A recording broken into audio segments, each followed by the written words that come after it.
put in the chair. Let me cut in just at this point, Erin. For the sake of this program is also being shown in San Francisco. And for our San Francisco viewers, there have been admissions by the Sacramento County Sheriff's Department that a chair used for restraining violent inmates was misused, that sheriffs, deputy sheriffs, had in effect conducted mock executions. That is to say that they strapped inmates in the chair, put a towel over their head, and told them that they were going to be electrocuted. At least one of the persons involved in this was a grandmother from the Dominican Republic. Roughly 15 officers, according to her attorney, taunted her during this experience.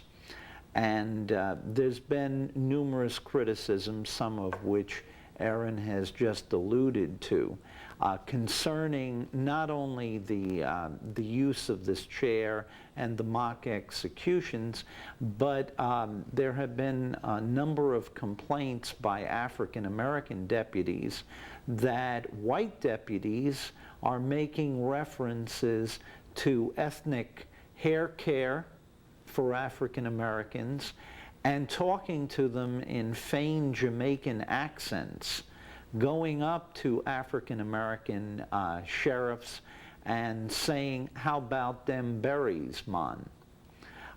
It was acknowledged pretty much by the department at a trial, a civil trial 6 months ago, that notices put up by the Black Deputy Sheriff's Association were routinely defaced to such a degree that the association stopped posting notices of their meetings.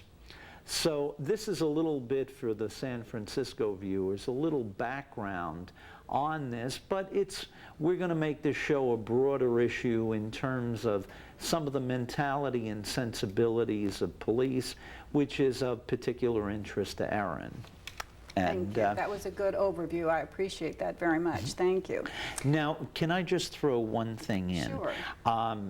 Because you did, when you were chained, but did you lunge at the officer for the pen? No, what I recall is I stepped forward toward her. She wasn't that far away. It took one step. I think it just took as far as I could reach. And my hand, as far as it could go off my belly chains, reached for the pen. That's all I wanted to do. And I got the pen. I did not strike her abdomen, her face, her hand, or arm. She had, I guess it was an attitudinal thing, the follow the herd concept that she gave me with just follow them kind of thing, instead of answering a simple question that I asked. So then, when you took the pen, did you move away from her? I believe I stepped back, yes. Okay, so that, in other words, what I was trying to get at was whether or not she had a reasonable concern that you were making any kind of aggressive movement in her direction. Right. That's primarily the thrust of because that, again, the only issue there, let's even say if that was the case, the only force that's permissible is the force needed to restrain an individual. And of course, you were already in shackles. Mm-hmm. You have a good point there. What I did by any officer anywhere would be considered a move of aggression. And she felt she couldn't handle me or she had a problem, so she called for another officer. But that officer didn't come around with, "What's going on here?" She came out with her arm out, outstretched. And I didn't know what was going on, and all of a sudden it was wrapped around my throat. Yeah. There was no evaluation of what happened. There was no one saying what happened. It was just strictly, she was called, she was there, and she was there to mangle. And I've told members of the Sacramento Coalition for Equity for Minorities here in Sacramento that it wouldn't surprise me at all if that individual, Officer Day, had moved up in the ranks because she used force, and that wasn't the first time, you know that. And, you know, I'm sure she's graduated up through the ranks. In the newspaper, it said that the officers who were named in the lawsuit regarding the Prost rank chair had just been moved up, given a promotion. So my feeling is cops are traditional. Cops have to be tough. I realize that. But the mentality that's running throughout Sacramento County, in the sheriff's department, I don't know about the police department, but apparently there are complaints there as well. It's a common thread running through there. And we talked about it at the last meeting at the coalition. For me, the bottom line is, it sounds simple, but there's a lack of human decency. And I know we're talking about criminals, toughies, whatever. But let's get back to that chair, okay? You made a comment that the chair has been identified by Sheriff Craig as being available for, you know, uncontrollable people they're interviewing. Well, we had a lady who was a DUI. We had another lady, that was in the newspaper. The woman who showed up at our meeting the other night was a DUI. And I'm noticing, I don't hear anywhere, and I'm sure that chair is not being used for gang toughies. I mean, kingpin gang members aren't going to be tossed in that chair and be told they're going to have mock executions, because whatever officer throws one of those people in there, his kid's throat will be slit before the end of his shift if he did that to one of those kingpins.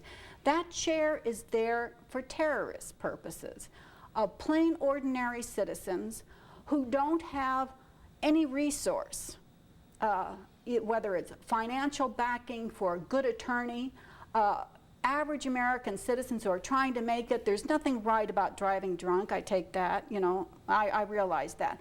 But certain people are picked out as good suckers. So these cops can flex their muscles. And the mentality that I talked about at the meeting the other night was, we're not talking about 3 or 4 cops getting together in a bar and at the end of the bar chuckling over a couple of beers over what they got away with. There's a whole concentrated, organized mentality running through here. And I don't like it at all. And the more I see of law enforcement and even other things that are going on in our society, the same common thread of decay of human decency in this country, it's all over the place. And there's some place somewhere that is organizing this kind of thing. And I know it sounds kind of fishy, but you know, lately in the news there's been what I call drive-by births. They call them drive-through, but I call them drive-bys, because it's a hit and miss, like when the kids shoot at anybody or anything in the street. It's, lady, you want a baby? Fine. Drop it, get the hell out of here. That's the attitude. Now, it isn't made by doctors, apparently, but it's made by somebody making big bucks in HMOs who are not MDs. Let me just kind of cut in on that. I think that what happens is that throughout the nation, first of all, we're only 200 years old, and we have a history of being a somewhat crude and brutal society. And to a great extent, I'm afraid that what you witness on the part of the police, rather than it being, in my opinion, any kind of conspiracy, it's simply the fact that many of the people drawn to law enforcement by a lot of people's value systems, it seems to be people who may enjoy having a certain amount of power. A lot of people express that view. I don't know if anything has been written lately in the literature of police science that would validate certain prototypes. We do know, for example, that police have higher rates of domestic violence than the norm, and there are some other problems. I know alcohol is one. Yeah. But one thing that is for sure is that they operate behind closed doors, hidden from public view, with the exception of communities that have civilian review. San Francisco does, Sacramento does not. They're removed from public scrutiny. And out here in the West, where it's still a little wild, one of the worst types of crimes that anyone can commit is contempt of cop. Now, when I was a researcher for the New York State Joint Legislative Committee on Crime back in New York, much of the crime and corruption centered around money. I'm not saying there isn't matters of police abuse in terms of violence and excessive force, but money is very big. There's a joke, Erin, that New York City has the best police that money can buy.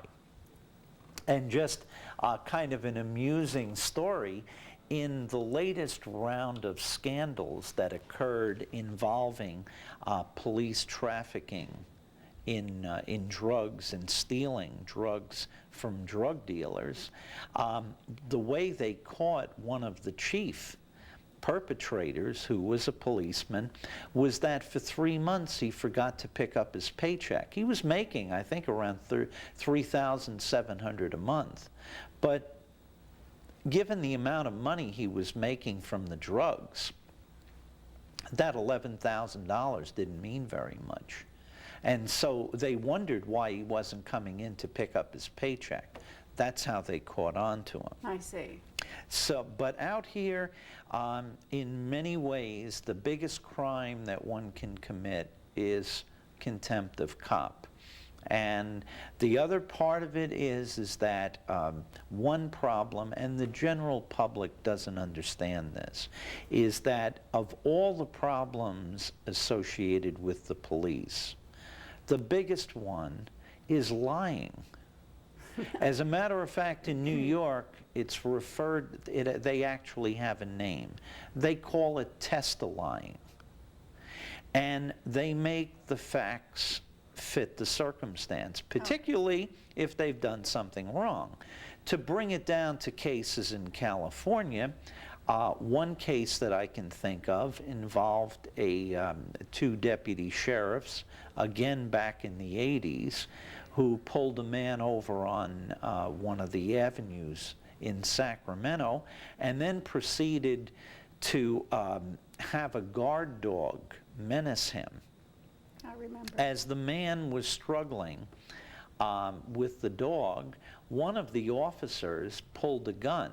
Now, from all accounts, there was no crime that the man was being charged with. Who knows why they stopped him? His race may have been a factor. But then a terrible thing happened. As one of the officers was using the name of the guard dog, Max, saying, "Sick 'em, Max, sick 'em," the sheriff holding the gun, for some reason, the gun went off, and he was clearly surprised. The sheriff did not mean to kill that man. Mm-hmm.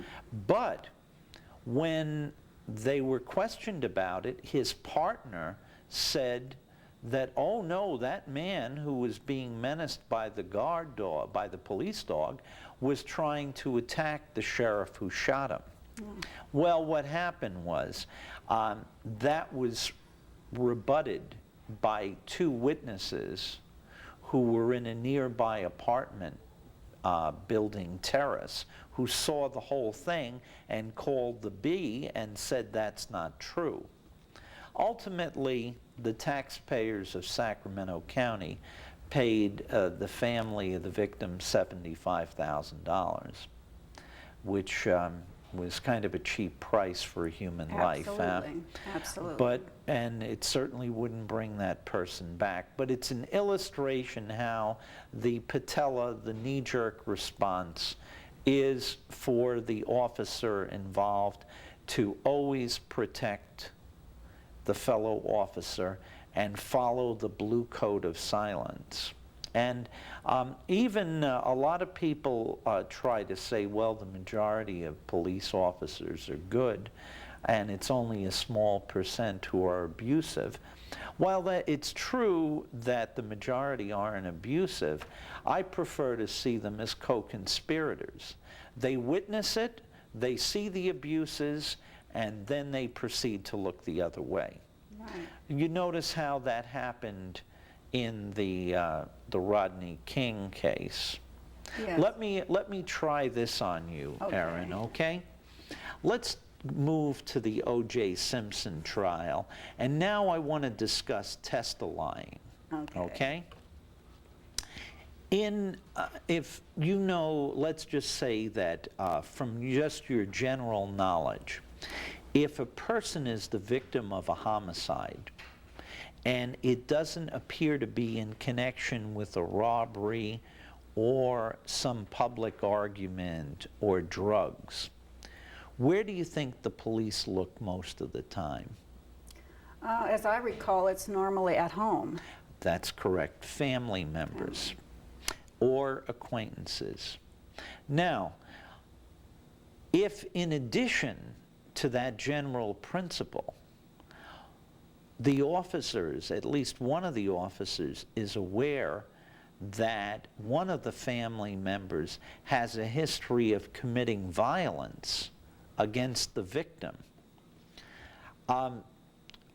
would you think it likely that that person would be considered a suspect? Oh, yes.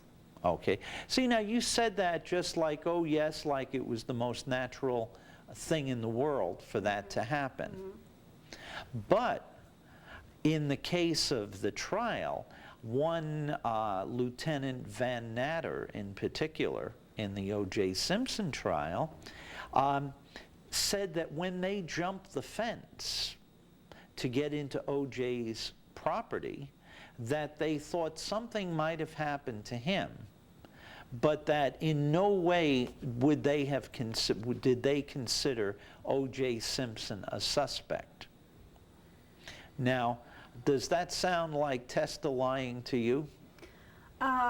I watched a lot of that trial. Is that how it went down? Yeah. They jumped the fence to see if something had happened Right, to him. and actually, this particular testimony actually came up at a previous hearing dealing with a motion to suppress certain evidence that was found.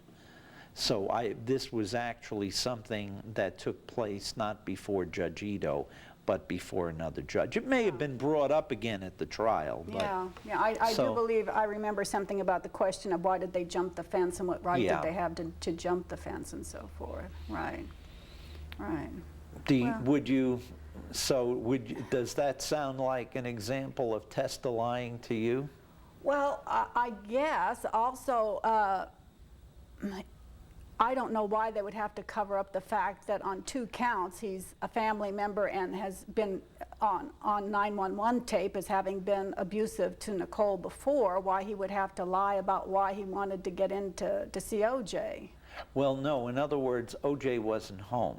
Oh, okay. In other words, they didn't have a search warrant. They said they went in because they feared that his life might have been in danger. Okay. That seemed to me gel, another case. Yeah. That seemed to me a classic bit of testifying.